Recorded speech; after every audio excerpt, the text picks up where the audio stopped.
Last week we talked about influence. So at your tables, take 3 minutes. Talk about who did you influence and who influenced you. All right, 3 minutes. I know. Yes, I know I probably influenced somebody. So, yeah. It's all right. So I can tell you what, so this past week, there was a gentleman I met and just walking through the parking lot on the shoulder and, just talking to him, hey, how you doing? And then, like, his wife is going through all kinds of, and, I could tell he was struggling a little bit, and, like, I was like, can I say a prayer? And, like, he welcomed it, and, like, it's a lot of times, you just meet someone, I was like, hey, can I say, you don't know how they're going to respond. Just do it like you're probably going to respond. And he was like, yeah, man, yeah. And so we said a prayer. They call them the rip-offs. We call them paper. No. You said you just think why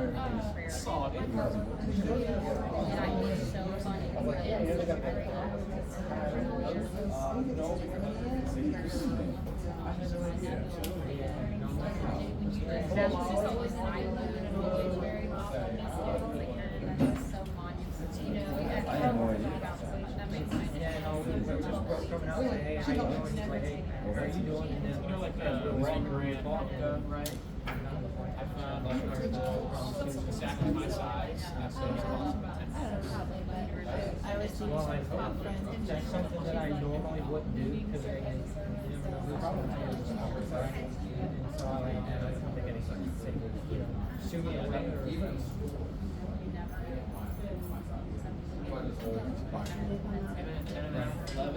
Those are solid. It's a good sign. That's why I tell people, like, you're tall. I'd rather Less appreciated. Well,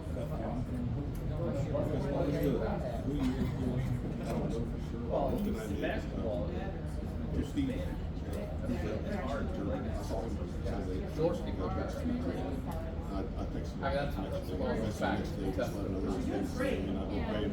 Anyone over 6 foot has a hard time breaking it. Hopefully. Yeah. That's what we've been talking Jack. Dave and John back. Yeah. And Jack and Dave were guarding each other.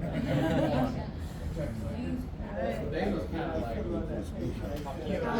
remember he said, He had the ball, he had it down. Shoot, and I'm blocking the shot. And he kicked the ball back out. I'm like, Jack, shoot, man. and he was like, after the you're just better because you're short. We're like, okay, I didn't realize that. They're also like 30 years older than I'd be in the NBA right now if that was the case. 2, 1. All right, guys. So who influenced you guys positively this week? Maybe a mentor. I'll go first because I actually wrote some notes because I was thinking about this. So I have. Oh, did the air conditioner just kick on? Every once in a while, it'll just randomly kick on. We'll see. It's loud. Anyways, I have a mentor. His name is Ben. He was with me at my last church. He was been ordained minister for years, and he usually calls me once a month. And this last week he called me and was talking to me a bunch of stuff. And he has a lot of wisdom. So it's also a good. I like having someone outside of work that I can talk to things and just see the outside things, but also have the experience and stuff. Hey, this is what's happening. This last week he was able to kind of speak some stuff in my life to help me understand things better. So I always love those monthly chats with Ben Smith. He's a good guy. What about you guys? Who influenced you positively this week? I'll give one. I don't know if it works. I'll let you know if you. Yeah. My brother has went down the wrong path. Okay. And he doesn't believe in God. And he has all these excuses in the world. And this week I had a long argument with him, and I don't have all the right answers. I know David was talking about it on one of the sermons one of the weeks, but I didn't have all the right answers to combat all this BS. But I'm using that as influence to learn as much as I can to combat everything he throws at me. So that's what I'm trying. I use his negativity and his ways to try to learn as much as I can to get him going on right now.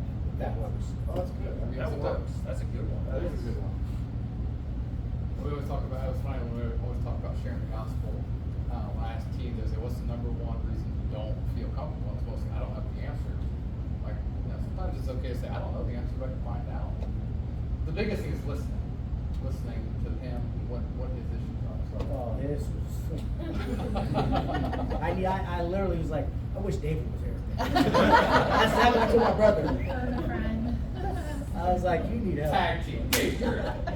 Take him down. I was like, we went over this. What is it? I couldn't remember. What did he say?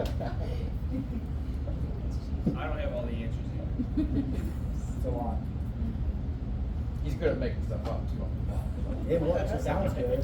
Preach well. What else? Has anyone else been influenced this week in a positive way? Yeah. Andrew, you influenced me by sending me a layout because a layout of like a sermon kind of message because I'm going to be talking to the youth in a couple weeks, and Andrew had messaged me and gave me like something to fill out and help me while I'm giving my message. So that was a positive influence. It really helped me because I was kind of nervous. I was like, so I just had a whole bunch of notes of stuff that that came to my brain that I would want to talk about, but actually give me something to actually put down on paper. And that was helpful. So. There you go. It'll be first time preaching, all right? Exactly, yeah, so. 2 weeks, so excited for him. Anyone else? I think just in general, the golf outing on Friday night, I think it's always a great influence just to be around a bunch of Christian men and just having a good time in fellowship. It is. It is fun. Something about just getting out of the normalcy of like seeing them just in church and getting out and then realizing they're regular dudes and getting to know. It's fun. Can I say God's timing Last me positively through other people? Like, I was away this weekend for Mother's Day, not for Mother, but happened to be. And my son had a friend stay with us at the hotel, and that friend of his he hadn't seen for a year. And I didn't know the kid very well, but I was like, sure, come on. That way you can have fun and not be with mom. And then he stayed with us the whole weekend, and then on Sunday I was like, you probably should we stop by the store and pick up your mom some flowers because Sunday it's Mother's Day. And I've got to catch a flight. We've all got to catch a flight, and he's like, oh, my mom passed a month ago, and I was like, oh, I'm sorry, and then we talked, and then he's like, I haven't really talked to anyone much about it, but it's meant a lot to me being with you for Mother's Day. And I didn't realize it was going to be Mother's Day when we did this, and Yeah. the goal wasn't Mother's Day, but the fact that he got to be with us, and we had just been with my aunt who had said, you're a family, and she didn't know anything, you're now our family, you da-da-da-da-da, we have That's to cool. remember. And he just left going, this was so cool being so it was God's timing, Yeah. all of it. None of us could have done that on purpose. Didn't even know. And then he's like, my day was filled with nothing but good new memories. Yeah, that's awesome. Because I would think like he didn't know it was Mother's Day, but he was Yeah. alone that day all of a sudden. And it's not like I influenced him. It Yeah. was like all God that did it for all of us. It's just, yeah. That's awesome. It's a great story. Anyone else want to share? Yes. My husband influenced me positively. Okay. He's so patient. Would take care of my mom, and that's a challenge. And I wish I was patient. It is funny that when you're with someone who has qualities that are different than yours and how that can influence you. Like, how can you do that? Yeah. Sam's the same way. Patient and selfless. It's good. Anyone else? Yes. Yeah. She influenced you to speak right now?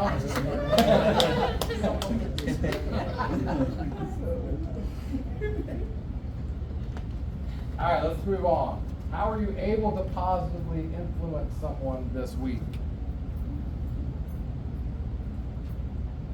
So I'll go first again. on Monday, I was able to talk with Lincoln. Lincoln gave the message at youth this last Sunday. He's our intern this Sunday. He did an awesome job, so I was able to sit down with him and just talk through all the good stuff he did, and just ways that he can improve and things like that.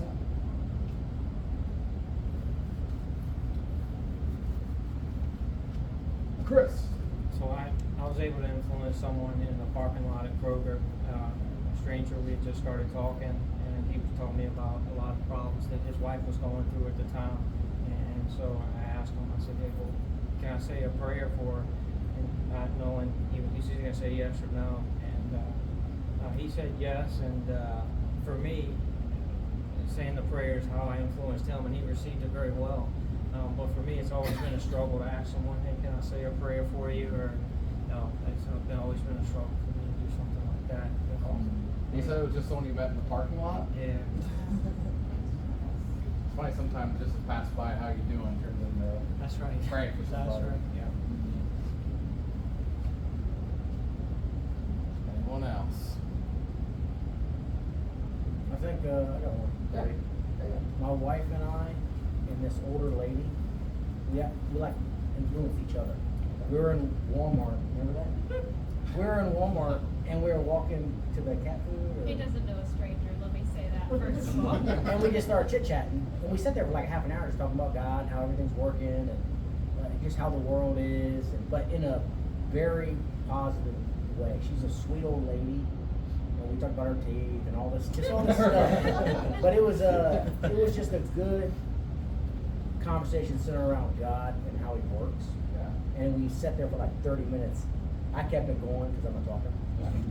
We kept it going, but it was a good chit chat in Walmart we had. That's cool. With this older lady, we have no idea who she is, but we hope to see her again. That's awesome. All right, last chance. All right, go ahead and go to the next slide, Lincoln. So the first question here is, when is leadership difficult? So this is kind of an open-ended question. So I want you to think about this. We're going to talk about this out loud together right now. When is it difficult? So if you're in your leadership context, when is it difficult to be a leader? It's against the grain. What's against the grain? When you have to decide to make changes. That's the changes are never met with, oh, yes. 3 years later, you're okay. Yeah. Burdens that, like when people come to you. What was that? I had like 12 people that worked for me, and they say you never know what the person across from you is going through. Yeah. And a lot of times you don't. But when it's someone that works for you, and they come to you, and multiple of them come to you to tell you about what they're going through, it's just, like, you're kind of carrying their burden Yeah. with them because it's just some heavy, hard stuff that you can't fix. Yeah. Right? And you listen and maybe offer them advice, and Yeah. that's hard. It is. I mean, because, as a leader, if you're over people and they see that you're a trusting person, or just work problems, that they're coming to you with, I got this going on with my family, or I got this, and then, it's all of a sudden you're trying to not only manage the job or the goal, but also it's people, too. It's good. Making the right decision when you want to make a wrong one, because it's easy. That's really good. It's nice discussion. Making the right decision. I think it can be difficult when you kind of have to let people do their own thing too. You can't always, I don't even know how to say it, but sometimes being a leader means you have to step back too and let them do it themselves. Yeah. And let them make the mistakes themselves. And let them work their people, themselves through whatever it is. Yeah. On their own. Not to be a micromanager Yeah. sometimes. Yeah. That's hard to do sometimes because you just want to jump in and save the day. You're doing that all the time. Let me show you the easier way. Yeah. So if you're a level 3 leader and the leader above you is say a level 1 or a level 2 leader, it's almost impossible. Yeah. Because number one, you can't trust the person above you per se, and they kind of clip you. They don't want you to outshine them. Yeah. And that's when that's one of the most difficult things. Absolutely.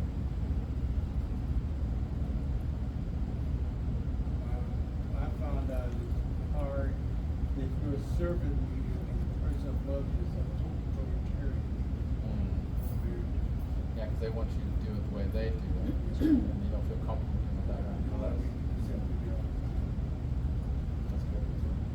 I find it hard in certain conversations I have with people at work sometimes, like, that like to gossip or like to engage in sort of like unhelpful behaviors with coworkers and stuff.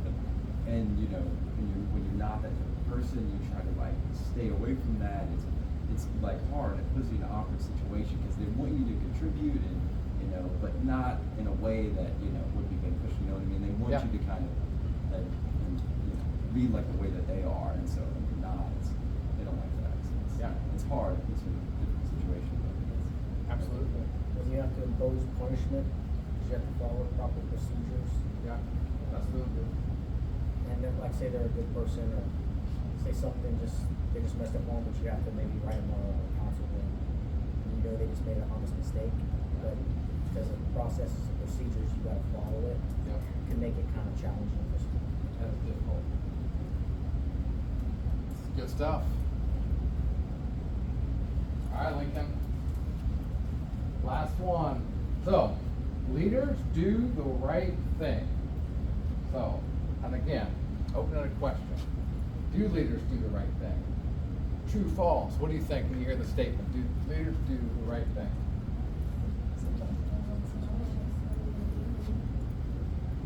You kind of already said it. Makes it difficult sometimes. I think they believe they do. I think leaders believe they're doing the right thing. Yeah. Yeah. I think no, it's a pick and choose. Like, for example, I'll give you an example. Driving in a car. Some of us may or not have a ticket before, some of us may have been in an accident. But you choose to go maybe 1 mile an hour over, but you also wear your seatbelt. So you're breaking the law because you're speeding, but you're not breaking the law because you wear a seatbelt. Yeah. Like little things you choose to do in your individual lives that you're not doing right. Okay. So you can use that. I don't know where I was going with that, but I think some of you understand what I'm going. I kind of see where you're going. You're saying there's a lot of gray. There's a lot of gray, yeah. There's a lot of gray area. What you may seem is right, others may not. Yeah. And I think that's what kind of like Chris was saying. Like they think they are. Yeah. You know, leaders have to try to make a choice that benefits most, or sometimes it may not benefit most. But in their mind, they have to weigh out what's the right thing and the wrong thing. I think if we're expecting leaders to do the right thing all the time, we're expecting too much, because they're human. Yeah. And they're gonna make mistakes. We all do. And so I think if we think that they're supposed to do the right thing all the time, I think it's asking too much. It's like they're not perfect. Yeah, you're setting them up for failure. You're setting Yes, yourself and up for yourself up, yeah. Disappointment. Yes. And it's hard for leaders to, if they're younger and put in a leadership position, like to lead well without the experience sometimes. And then you don't, like she was saying, they have to learn through, oh, whoops, but not tell anyone, or maybe I do. And then, over seasoned time, they can learn to do better, but it depends on how open they are as a learner too.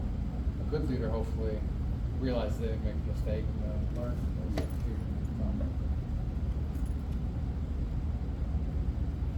All right, I think this is a good spot for David to come up. All right. Thank you, Andrew. Good thoughts by all of you. We'll start with a Stephen Covey quote tonight, which is that management is doing things right and leadership is doing the right things.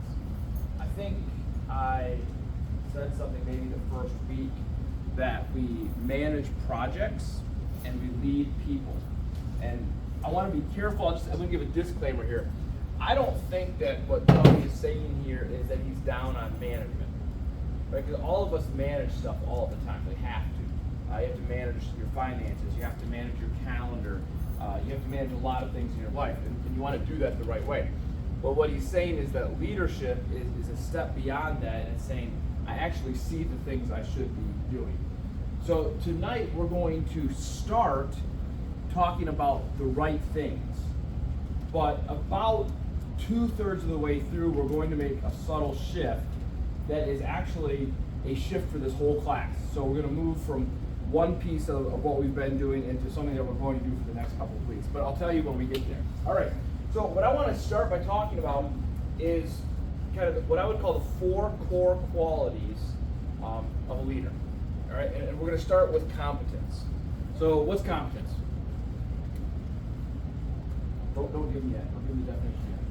All right, what's competence? If I say that person is very competent, what do I mean? You know what they're doing. Their ability, their knowledge, they can do what they need to do. Okay, so our definition for tonight will be the ability to do the right thing. Right? I mean, that's pretty straightforward, that competence is the ability to do the right thing. So if you think about competence, last week I gave you guys a quadrant, but today I'm going to give you a different kind. Think of ability and consistency. Okay? So we'll go to the next slide, Lincoln. If I'm able to do something and I consistently work at it, my competence goes up. That makes sense? So if I want to become really, really good at shooting free throws in basketball, because Lincoln and I have decided that short people are better at basketball than tall people. What do I need to do if I want to be a really good free throw shooter? Shoot free throws. That's it, right? I got to shoot free throws. Now, I got to shoot free throws the right way. If I don't know how to shoot, and I'm not going to give you guys a whole shooting clinic here, but like if my form is really bad, like if my elbow's way out here, and I'm using both hands like this, right, and my head's all like this, and I'm standing sideways, I can shoot free throws a lot. I'm not going to get super good, but if I kick that elbow in, get my body square, right, have good mechanics like this, then I'm going to become a better free throw shooter. And so it's ability and it's consistent work. Now, let me again, little disclaimer here. What I'm not saying is that anybody can be awesome at everything, because we can't. I can't be in the NBA. When I was young, I thought maybe I could. And then I realized everybody was a lot bigger than me. That was just not going to ever happen. So my basketball ability, my limit's going to be around here, right? Now, if I work really, really hard, maybe at some point I get to this level. If I don't work really hard, I'll stay down here. But there are other things that God may be good at, like talking. So this is an ability for me, and I don't know, where my ability limit would fall on here. But if I don't ever work at it, I'm still going to be here, right? Even though I have the intrinsic ability. But if I consistently work at it, then I'll get better.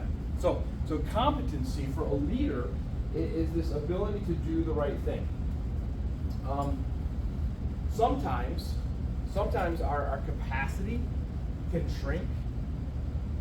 Like if we don't work at something, we get lesser at it. So I can regress. And sometimes our abilities can shrink. As I get older, some of my abilities are shrinking. And so I have to actually do things to try to notice that and say, I'm not as good at this as I used to be. I need to figure out, what can I do to improve that? Or are there other things that I can do, like making sure I'm reading in good light, making sure I'm not doing more damage to my eyes, those kinds of things. So, as a leader, whatever context I'm leading in, so what are our contexts? Family, work, friends, church, right? Those are our 4 contexts. Whichever context I'm working in, as a leader, there is a certain competence that's required. Nobody is going to hire me to be the leader of an auto mechanic shop, because I have zero competence in that, right? Some of you might get hired to do that, or something else. So the first thing for me to think about as a leader is, in my context, what is the competence that is required of me? And this is still a little bit lower level, but if I don't have that, it's going to be really hard for me to lead. Now, I may lead people who are more competent than me. In fact, if I'm doing it right, I will lead people who are more competent than me. Maybe not in everything, but in some things. Does that mean then I say, well, I'm not going to work at it? No, it means I need to continue to grow my competence so that I can catch up with them. We're gonna come back repeatedly to Joseph tonight. And so we just talked about Joseph a couple months ago in church, and he would be one of these people we look at in the Bible and say, yeah, pretty good leadership qualities there. And just really quickly, think of Joseph in Potiphar's house. So after he's been sold into slavery, and what I think this is Genesis 39, it tells us that Joseph was so good at everything. consistently good at everything that Potiphar noticed. And now it tells us that part of the reason was because he was sold out to God and God was working through him, and that's an important part of it. But because Joseph was consistently good, because he was competent, Potiphar noticed, and if you know the story, what did Potiphar do? Didn't he hire him or like? Yes. Yeah, he elevated him, said, you're in charge of everything. And so when we as leaders are competent at something, that gives us sometimes the opportunity to expand our influence. So competence is important for me to do that. So one more thought on competence, going through the next slide up there. A lack of competence never has to stop you. So if you say to yourself, I would love to lead in this area, or I'd love to have more influence in this area, I just don't have that competence. A lack of competence doesn't have to stop you, but refusal to work on your competence eventually will. So whatever your leadership context is, be aware of what is the competence that's required. And say, how can I continue to work on that? And again, if you go back to our little graph, consistency is the key. You know, your ability probably is intrinsic, but consistency is how you develop that new leader. Second core competency of leadership is courage. All right? So we're going to get to the last one, so you guys can guess what it is, because they're all going to start with C, and you know that already. So courage is the next one. How would you guys define courage in leadership? You already talked about this a little bit. Doing something in the face of fear. Oh, fear. I love that you use that word. Yes, doing something in the face of fear. Any other definitions of what courage is? I mean, most of us, when we think about courage, we juxtapose it against fear. So our working definition for tonight, Lincoln, will be the motivation or willpower to do the right thing regardless of the cost. What are some of the obstacles you guys can think of that require courage? Well, let's just go to the next slide. I've got a bunch of reasons there. So, why do we fear? How many of you struggle with fear of failure? Anybody? Some? Okay. Rejection? Yep, okay. Inadequacy? What do we call this? Imposter syndrome, right? Where I don't think I'm good enough. Oh, it says right there, imposter syndrome. Who made these slides? Loss of control. This is when I get below, like, we haven't talked about the line. Maybe we should at some point. I think of life, there's a line, and we either live above it or below it. When we're living above it, we're functioning well, we're using our gifts well, we're interacting with others well, we're influencing well. When we get below it, all of those gifts turn into vices, and things go really bad. So for me, when I get below the line, this is it. Like, I fear losing control, and I fear things being out of my control. So that's sometimes when Mary Ann will say, hey, you need to go, just take a break or something. Anybody fear criticism? Okay? Fear conflict? So you guys, when you were talking earlier about, when is leadership hard, this is all of the stuff that we talked about, right? And so sometimes the fear of these things can keep us from doing the right thing. In my last church, some of you have heard me tell some of the stories from that. But I would say that probably the precipitating factor to a lot of the issues that we dealt with was this thing that was kind of below the surface that nobody really figured out for a long time, is that we had a culture that lacked leadership courage. Like, we all knew the right thing, and our highest level leaders were leaders with great character, and they had great compassion, but they lacked courage. And so when there was something that would come up that would cause one of these things, oftentimes we'd make the wrong decisions because we lacked the courage to do the right thing. Courage is not the absence of fear, right? Like, these, in one sense, these are all legitimate fears. Nobody wants to fail, right? It's okay to say, I'm afraid of failure. Like, in the same way, so we were out in Oregon a week and a half ago, and Mary Ann did a hike at this place called Multnomah Falls. So Multnomah Falls is a 600-foot waterfall, and you can hike to the top, and it's like you just zigzag all the way up. But at several places along the hike, you're like just standing on this trail, and you're looking over, and it's down to the ground. And I don't like that kind of stuff. And there were times when I was like legitimately afraid. And I'm like moving over to the other side. I'm like, why don't you go on that side, Marianne? I'm gonna go here. Because if I were to fall off there, it would be very painful. Probably death, right? That's a legitimate fear. Now, rejection, legitimate fear. Inadequacy. There are things that I'm inadequate about. So the key is to remember that my fear is very often legitimate. That doesn't mean I let it stop me. Emma and I used to have this conversation when she was in gymnastics. She was phenomenal on some events. She's built like me, so she's just compact and strong, but not flexible at all. So in the vault, she was the best on her team. I mean, she was fast, and she'd hit that thing, and she'd go flipping and stick the landing. On the bars, she was really good, because that requires a lot of upper body strength, and she'd swing around and all that stuff. But floor was not great for her because they do a lot of dancing on the floor. She's not flexible. And the beam was just terrible for her. Because they would have to do these things where like you're on like this 6-inch beam, right, like this, and you have to like go backwards like this and do that. I don't even remember what we call those things. It's like she was not flexible enough. And so the beam was this place of great fear for her. And so we would, before every gymnastics competition, have this talk about the beam, and I would say the exact same thing to her every time. And I say this to both of my kids. I said it to Liam when he was in his 20s. But Emma, it's okay to be afraid. It's okay to be afraid, but you can't let your fear stop you. And as leaders, when we find ourselves in these places where we know the right thing, right? We have the competence. We know what needs to be done. We know the right thing to do.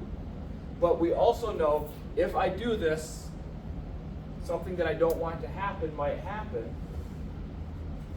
I still have to have the courage to push through and do the hard thing.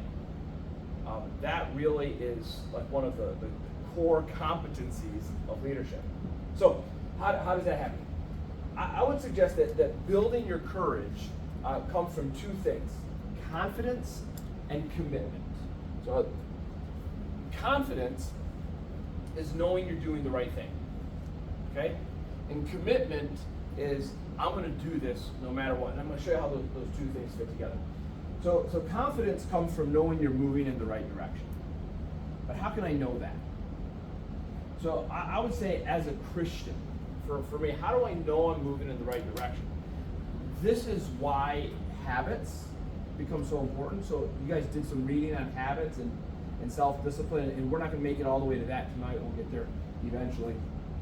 But if I'm reading God's Word every day and really letting it drive my life, so I'm not trying to act on the Bible, I'm letting the Bible act on me, then I can begin to see, is my life aligning with Scripture? Is the way I'm leading aligning with Scripture? Sometimes in my role as a leader, so I have to work with people, right? And sometimes I have to work with people who are doing really stupid things. Okay, nobody from our church, right? I haven't dealt with this in a decade, right?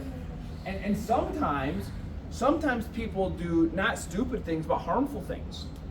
Like they're hurting other people. And it's really easy for me to get angry about those things, right? And you, I might say almost righteous indignation. But the question then becomes, how do I shepherd a person through that? And I have to begin to ask myself, does my life align with Scripture? Is the way I'm leading aligning with Scripture? And once I have the confidence that the way I feel, the thing I want to do is aligned with Scripture, now I know I'm going the right direction. But if I'm never reading the Bible, if I'm never putting myself around other Christians, if I'm never doing anything to check my life against what Christ says is right, how do I have the confidence I'm going in the right direction? And so that's where our habits become so important. So confidence is from knowing you're going the right direction. Now, on other levels, in different contexts, I know it may be simpler than that, right? There may actually be like a manual that says this is what you have to do, right? Like you're talking about having to discipline somebody. There's actually a rule that says this is how you have to do it. This is what. Okay, so how do I find that confidence? I do what the book tells me to do, right? So now I'm confident that makes it a little easier for me to be courageous because I know I'm doing the right thing. Commitment is the decision to keep going in that direction no matter what. So it's grit, right? It's endurance. I'm going to do this no matter what. Think about it this way. Without confidence, commitment feels reckless. I can be committed to something that's the wrong thing. Just go on YouTube and like type in skater fails, right? Like these guys on their skateboards trying to go down steps and down rails. They are super committed to what they're doing, but their confidence is the wrong place, and as a result, it's very reckless. Without commitment, confidence is just a theory. Right? Like I can be 100% confident that I'm right, that I know the right thing to do, I know the right direction to go. But if I'm not committed to it, it's just a theory. Until I actually commit and do it courageously, I don't know if I was actually right. So when I can take those two things and put them together, I can be confident that I'm going the right direction. So great example of this from Joseph. Go ahead and go to that next slide. So this is Genesis 37. It says that his brothers were jealous of him, but his father kept the saying in mind. So this is at the end of the intro to Joseph, where he's having the dreams, and he tells his brothers about the dreams, and they're like, "What do you think we're going to body you someday?" And they're jealous of him. And then it kind of shifts gears, and it says, "Now his brothers went to pasture their father's flock near Shechem, and Israel, that's his dad, says to Joseph, 'Are not your brothers pasturing the flock at Shechem? Come, I will send them to you.' And he said to him, 'Here I am.'" Now, we won't talk about that tonight. You guys know I love that phrase. But this is an opportunity for Joseph to show courage. Because the starting point is that the brothers don't like him. So what he's being asked to do is to go in a direction toward conflict. Potentially toward abuse, potentially toward failure. This is the direction he's being asked to go in, but is it the right direction? Is it what the father has asked him to do? It is. So for Joseph now, he's got to make a decision. Am I going to be courageous? Am I confident that obeying my dad is right? Yeah, probably, because the Bible says so, right? And he understands that. So I'm confident that this is the right thing to do. Now the question is, am I committed to it? What's fascinating is later on in the story, he goes to Shechem, and the brothers aren't there. And some stranger comes up and he's like, "Hey, have you seen my brothers?" And he's like, "Yeah, they went on to Dothan," I think it is. So at that point, most of us would say Joseph probably okay to just go back to Dad. Dad went to Shechem, they weren't there. But he is so committed to doing the right thing because he's confident that it's the right thing. He goes and he finds him at Dothan. And of course, it ends up bad for him at first. It ends up good for him later. But it's a great picture of courage, being willing to do the right thing even when it's hard. Here's number 3, compassion. So I can have competence as a leader. Like I know what to do. I know how to do it. I'm really good at doing it. I can have courage as a leader. Even when things are hard, even when I'm afraid, I still lean into it and I still do it. If I don't have compassion as a leader, talk to me about what my problem is going to be. No one's going to follow. No one's going to follow me. Why? You don't care. You're not a people's person. I don't care about them. Right? So they might follow me if they have to, right? If it's a positional thing. Not being a servant. There you go. Not being a servant. And while they may follow me with their actions, they're not going to follow me with their heart. And I'm not going to have any influence on them. So compassion is doing the right thing in the right way for the good of others. And let's unpack this a little bit. So I don't think we need to talk about doing the right thing. We know that a leader does the right thing. But doing the right thing in the right way. So we could be talking here about tone of voice.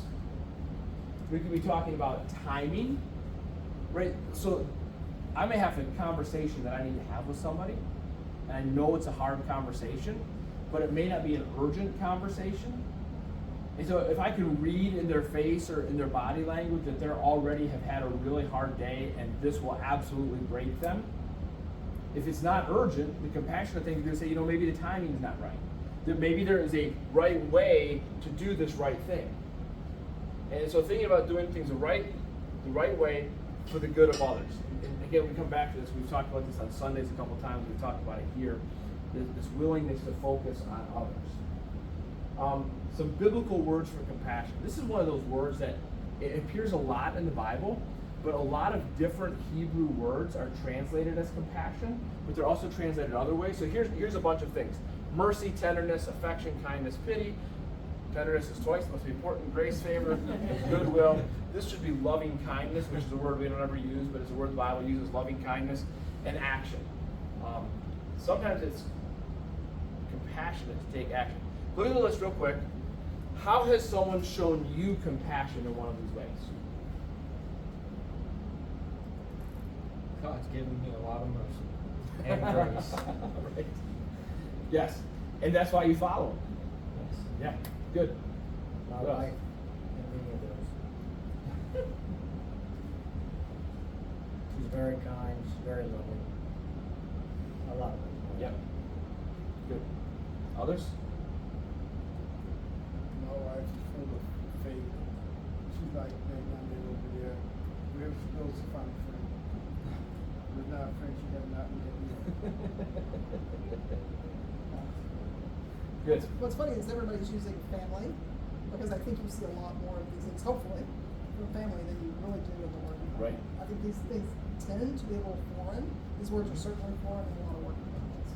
Yes. And that's a great observation, because if you don't see these things in a family, you really end up with dysfunction. And if you talk to most people who say, I don't like my family, you don't have to talk to them very long to find out that most of this stuff is absent, right? Because not having compassion. So I do want to talk for a minute about the flip side of this thing, okay? There is a difference, and we're going to play a little bit of semantics here, but I think you'll understand what I'm saying. There's a difference between being nice and being kind, right? I think being kind, that's one of our words, is compassionate.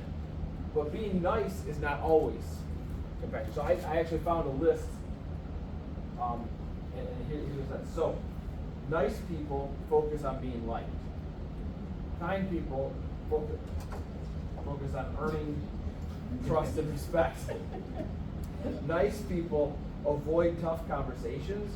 Kind people lean into tough conversations. Nice people praise to keep peace. Kind people offer feedback that supports growth. So I could go on down the list, but as you look at this, I think what I notice, and I hope what you guys see here, is that being compassionate often takes courage. Because it is possible that you can be compassionate to someone and have them not like you. So if being liked by others is something that's really important to you, you may come off as compassionate, but there may be times when you're actually being unkind because you're not doing the truly compassionate thing. I think the best illustration for me in this life is with my kids, right? There are many times as a parent when you have to be compassionate to your children, but they don't think of it as being very nice. But I know, hey, I'm doing this for you, to you, with you, whatever.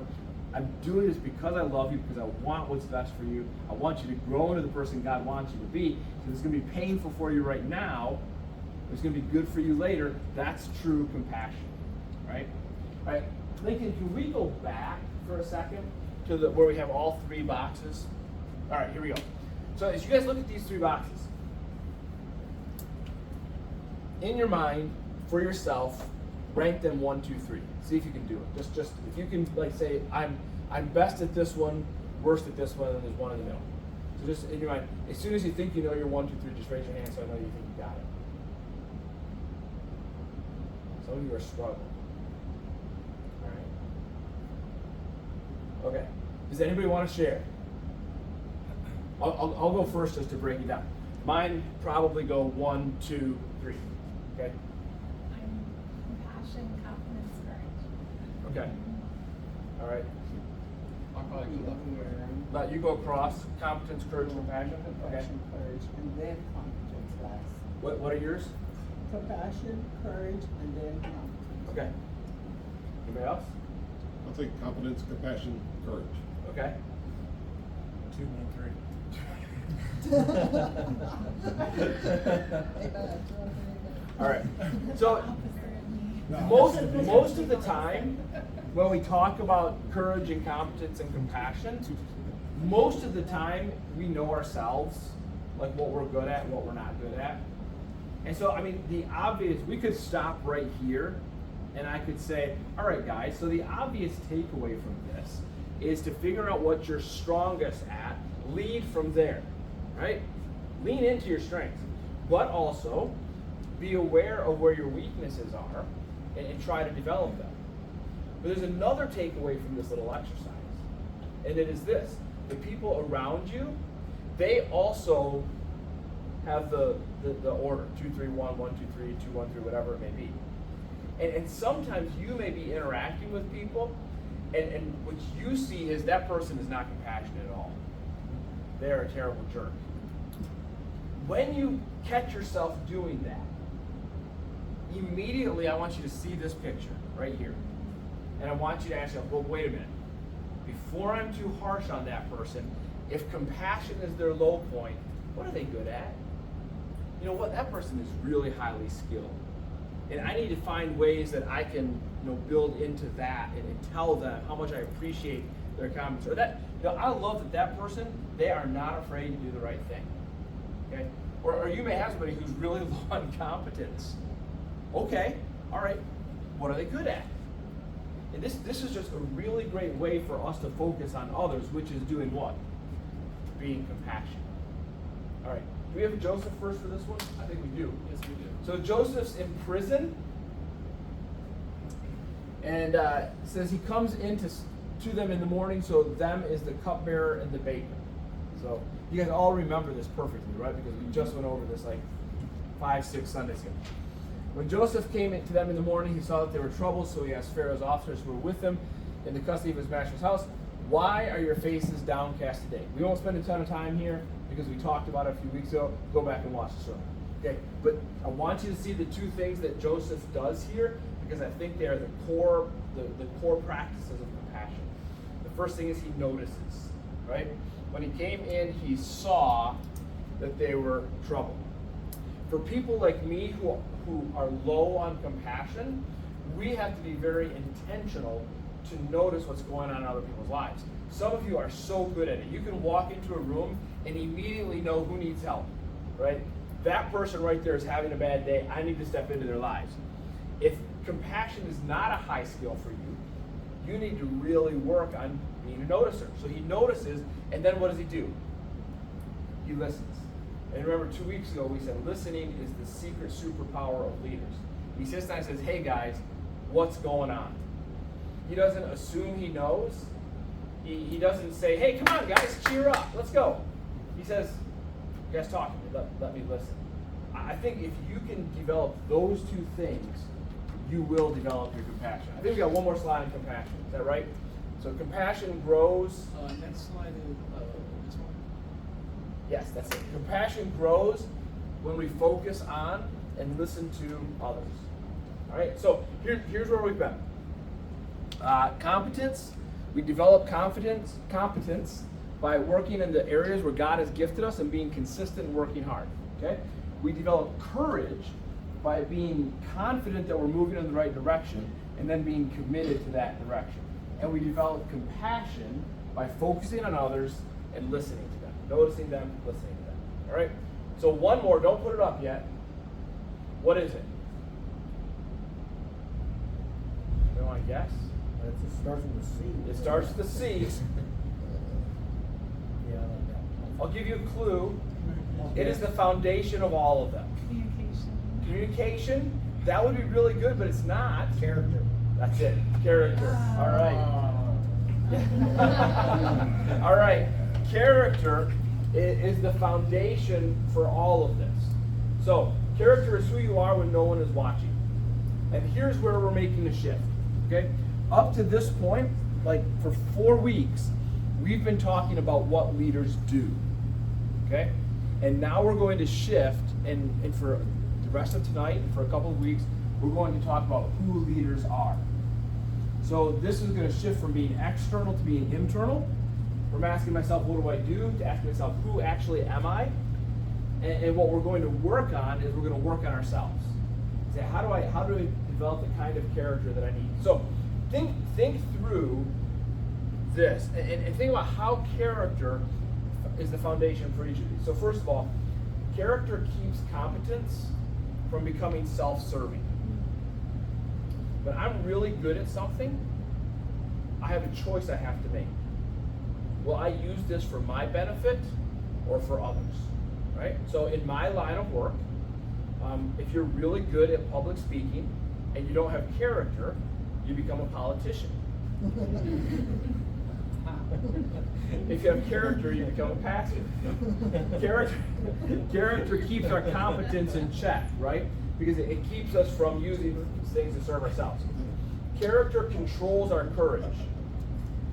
You guys probably have seen that someone who is strong in courage, who's bold, if they're out of alignment, becomes aggressive and abusive, right? So because it's that willingness to be like, I don't care what everybody thinks of me, let's go. If I don't have character, that can turn into something that's very bad. How'd you say that character keeps our competence? The one about courage? Yeah, Our character keeps our competence in check, Yes, and and that then we don't use it courage. for ourselves. Courage, I'll just read it. How about Guys, that? read it for me. See, character controls courage. Character can control. Yeah. So it keeps our boldness from becoming abuse. And then the last one is character produces compassion without compromise.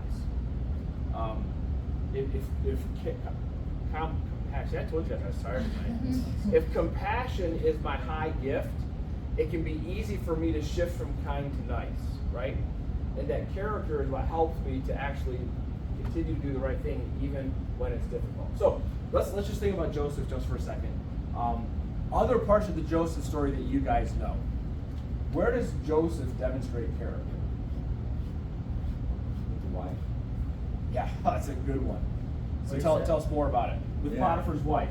Well, I mean, no one's around, and he could easily give in to, this selfish, desire that's enormous, kind of sleeping with her, but he decides to do the right thing, and no one's looking, and he's like, what does he say? He's like, how could I do such an awful thing? And that's probably so much, downfall to my family, whatever. He runs away from her, and he ends up paying for it, by even though he did the right thing by not sleeping with Potiphar's wife. Yeah, that's a good one. What else? John. He wasn't a thief. He could have easily stolen and left, and he never did. Yeah, and I love that one because that applies in all of his jobs, right? So when he's working in Potiphar's house, he's in charge of everything. He could have skimmed off the top if he wanted.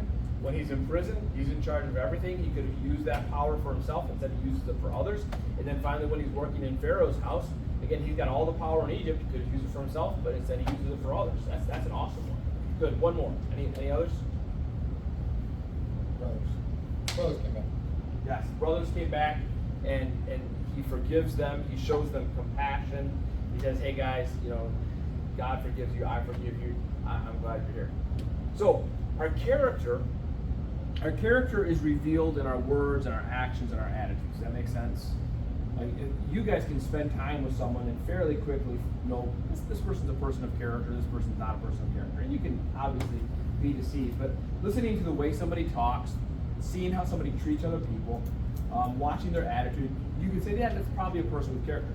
So words, actions, attitudes reveal our character. But what we consume is what creates our character. So if I want to become a person of character, if I want to grow my character as a leader, where I need to focus is on what I consume. So let's look at two verses. Proverbs 4:23. Guard your heart above all else, for it is the source of life. Somebody give me this verse in your own words. Like let's just rewrite this verse a bunch of times. Okay? Paraphrase this in your own words. Watch what you feel, because it will cause your path to change. I love it. Watch what you fill yourself with, because it's going to cause your path to change. That's awesome. You're gonna become what you think, Yep. and what you feel. I love yours too. All right. Somebody else? Who you surround yourself with. You said who you surround yourself with? Or what, What? yeah. Yeah. All right. whatever you surround yourself. So there's the expression that, you become a sum total of the 5 people you spend the most time with, which is not scientifically proven, but is, I think, pretty accurate. If you look at the 5 people that you spend the most time with, you're probably a lot like them. Any others? Yeah, one more? I just thought out of the abundance of the heart, the mouth speaks. Yes, I very thought good. those two go hand in hand. Yeah. Hey, can I tell your story that you told me about Judah? Yeah. All right. So I'm not going to get it exactly right, but you guys were watching Moana. Yeah. Was this like just this week? No, but they were listening to the song. Okay, so they're listening to the song, and I've not seen Moana, so I don't know all the details, but apparently The Rock is a character, Yep. and he's a demigod. Yep. And so Judah asks you, right? Sam, what's a demigod? And so she explains, well, there's other cultures, and these other cultures, they have different beliefs than us, and some of them believe that there's lots of gods instead of just one God. And Judah says, so they believe that Jesus isn't the only God? And she's like, yeah, that's what they believe. And Judah says, well, should we be watching that? Which is super cute, but also kind of awesome. So, Well done, Dad. so he's, he's doing well. But the point is, what I allow, whether it's through my eyes, through my ears, whatever I allow in, that is shaping my heart. So let's go to Philippians 4. This is my chapter for the year. So I love this chapter of the Bible. And in the context of this is actually conflict resolution, which is kind of cool when you realize this, that what Paul is doing is he's writing this letter to this church to resolve a conflict between 2 people. And in the end, he's finally getting to the conflict resolution part. And part of his solution is, you guys got to change what you're filling your minds with. Because when I'm in conflict with someone, what do I usually fill my mind with? All the problems about that person. Everything they did, everything they said, all their shortcomings, all their failures, right? Sometimes I'm in conflict with myself, and so I'm filling my mind with those things about myself. I'm so inadequate, I'm a failure, I'm a disappointment, right? Or it can just be, my situation that I'm in conflict with. This is a terrible situation, yada, yada, yada. And so what Paul is saying is, when you find yourself in these times of conflict, you need to change your thinking. There's a preacher out west who says, you've got stinking thinking, and you need to check up from the neck up. That's a little too cheesy for me, because I never tell bad jokes in church. Finally, brothers, here we go. We got a list. Whatever is true, honorable, just, pure, lovely, commendable, and then this is great. If there is any moral excellence, and if there is any praise, think on these things.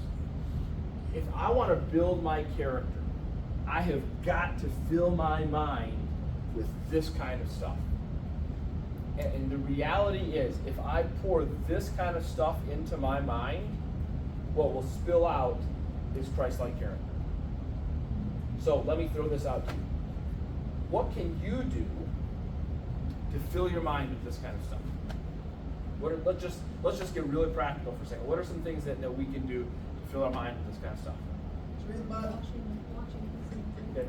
Read the book. Yeah, that's a good one. What you're watching and listening to. Right. Yeah. Okay. So let's dig into that for a second. So we'll skip the obvious answer. Right. There's stuff I shouldn't watch. Got it. What should I watch? What should I listen to? Like super practical. I'm driving in my car.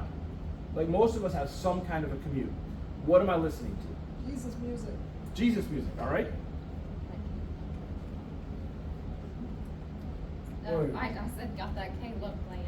This one's actually really big to me because this is my tattoo. So, you see Bible verses all the time. You very, very rarely see this one.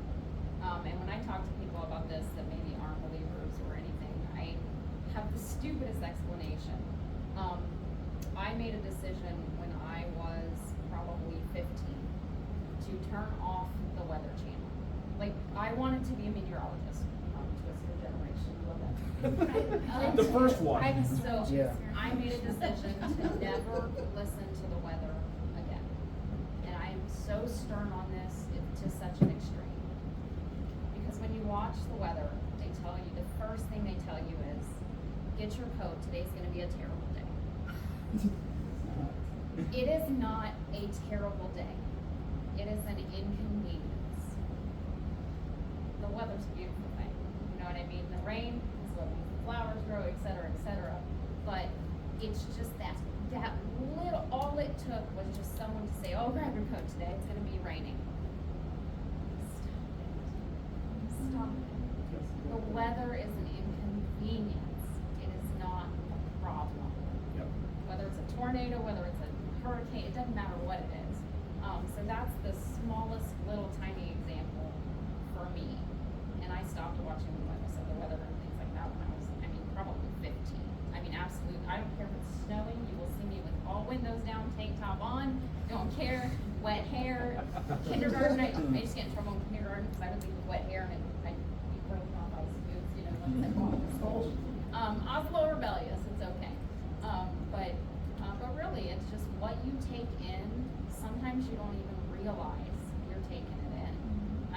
We have that Weather Channel on in the background while we're getting ready for work. We didn't even hear it, we don't think, until you're in that car on your commute and it taints your whole day because, I gotta get my shoes, hold on, now I'm running 5 minutes late because I better get a second pair of, snow boots or better get an extra pair of socks. You're always preparing and always just going against it. Yep.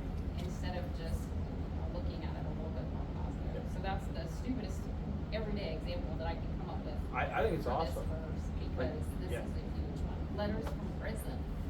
From prison. And we're still saying, let's look at those people that are good. Yep. Let's look at, goodness, kindness, whatever's just pure and genuine, no matter what's going on. So this is a good one. That's great. You don't see this one very often. Good. I 100% agree with you. I almost never watch the national news for the exact same reason. My only quibble with what you said is if they say grab your coat, I think that's a good thing. I get excited. Yeah. But All right. you just don't even notice it. You don't realize sometimes how much you take in from other stuff. Good. All right. What else do you guys listen to, watch? The good stuff. How do you proactively fill your mind with stuff? So music was the same way for me because I listened to top 40 and stuff like that for a long time. And for whatever reason, every morning when I wake up, I have a song playing in my head. I think it's just going. And for a long time, it was top 40 stuff, which has really negative messages about what love is and it's all dysfunctional. And I'm like, I can't do this anymore. So I switched over to classical for a while, but I could sing. So then I switched over to K-Love and stations like that. And when I wake up, Jesus music going through my head, and it starts the day off right. Yeah. Awesome. I'm going to try something here. It might not work. If you wake up every morning and the song you hear every morning is I've Got You, Babe, you might be in some trouble. Some of you get that. Some of you are like, what is he talking about? But, all right. I listen to country and rap in the car. I do too. So I jam out. I like all kinds of different types of music. Not so much the screamo, but I like some Slipknot, some Mudvayne, just some different things. But I'll go against the grain a little bit because I don't let that stuff influence me. It's not that I don't care, but I don't It's know. not the words, it's the musical. Yeah, I don't like. Like for me, that's what it's more the beat and the lift and all that. Yeah, like, versus the words. Yeah. Yeah. It feels more positive. It speaks to me in a very positive way versus something that's kind of a little annoying and then I can't listen to the words. It gets me woke up and I just get energized. This is one of those places where everybody's different. We all have different personalities. Yeah. So for me, I need the Bee Gees in the morning to get me going. But I don't want the Bee Gees at night. I want Barry Manilow at night. Right? Okay. Yes. All right. So one of the things that we've done is in your syllabus, I think there's a list of podcasts that are worth listening to. I don't know if you do podcasts. Joe Rogan on it? What's that? Joe Rogan is not on it. No. But there's some good ones. And one of your extra assignments this week is to watch a video, which is Rick Warren. So I'll just say one of the things that I do is I have a YouTube playlist of pastors. And this is, I mean, part of this is just, this is what I do, so this is me working on my confidence a little bit too, because I watch and listen and try to get better. But also, I find, even if I'm not listening closely, if I have to have background noise, having someone who's talking about the Bible, that's a good way for me to kind of fill my mind with this. But, you know, this is going to look different for all of us, and that's okay. The key point here is to remember that character is developed by what we consume. We want to be leading with character. So I've gone over my time tonight, but that's because you guys talk so much, and that's awesome. So well done. That's great. We'll bring Andrew up to lead us. We'll just kind of do a quick discussion. Yep, Do that's that? fine. We'll do All it right. real fast. All right. So, I don't know about you guys, one of my favorite sports is baseball. So when he was talking about the thing with Emma not letting fear keep her from doing stuff, my favorite saying is don't let the fear strike you out, keep you from playing the game, which is either a credit to, like I said, a credit to Babe Ruth and Mickey Mantle. We keep that on my son's wall, so I love that. So, real quick, list several historical figures who have exhibited quality characters. This is easy. So, who are some historical figures who have exhibited quality character? Mother Teresa. There you go. Huh? Billy Graham. Yes. Martin Luther King. Jesus. Jesus. A plus. Child. Dietrich Bonhoeffer. Yeah. If you don't know who he is, you should.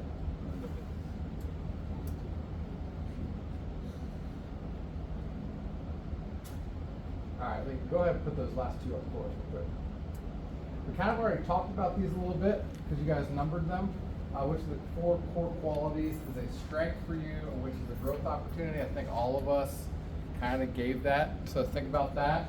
What action will you take this week to work on one of those 4 qualities? So we give you 2 minutes real quick to talk your tables. How are you going to work on the one of those 4 qualities that you need to work on real quick? So take 2 minutes and then we'll talk about it and wrap up.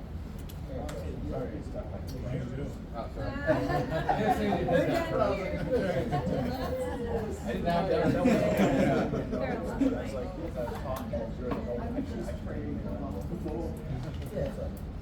I really want to be part of I feel like I'm a compassionate person, but I think with character being the foundation, that will be something. no, I have a second part.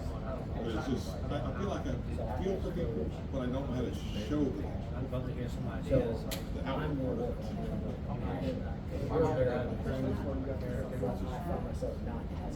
What'd you say? Figure out how to but I think I'm expecting more compassion. When they set up, I knew that was it's me. And I knew you knew that compassion was last time. Well, no, I said character. But I'm with you. Character is what you pour into, Yeah. right? Yeah. So, what would possibly be, what are you, yeah, like, and what she said, like, what's going in my ears, You see a lot of, you see a lot of people get in, People talk about those things. fuzzy, yes, they do, or is it, you know, like, whether it's the fact that the word I know it once called. news, towards people, some people around you just, It's not a job, it's just. but just like, you know, like, speak up to that. Good. You're not really sure. Well, it's stuff I did, songs and stuff, things like that, which I was 17 years ago, which I like to do, but I don't listen to all of it. The stuff I wanted to do, I was this close to having the job, and then with the DD, I was like, so. All right.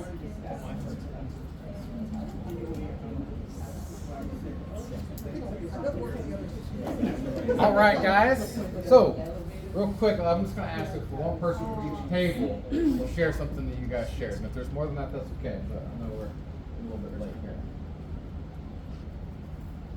I'm gonna be more compassionate with my wife. I knew her order, she knew mine, but I'm gonna be more compassionate. Okay.